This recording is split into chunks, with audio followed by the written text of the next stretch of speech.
या बारक्या बारक्या मच्छी किडनॅप झालेल्या आहेत.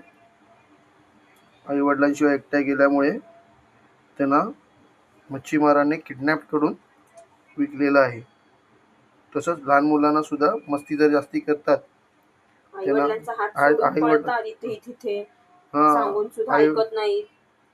रस्त्यावर पळतात, त्या मुलांना असंच किडनॅप करतात ना, असंच किडनॅप करतात.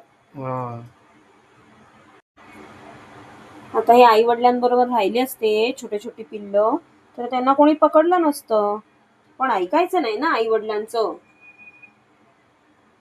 म्हणून ते किडनॅप झाले. विकायला आणले त्याला. मग बिचाऱ्यांना जीव गमवावा लागला की नाही. आता ते मांजरीला द्यायचे, आता आपण खायचे. आपण नाही खात, मांजरीसाठीच आहेत ते.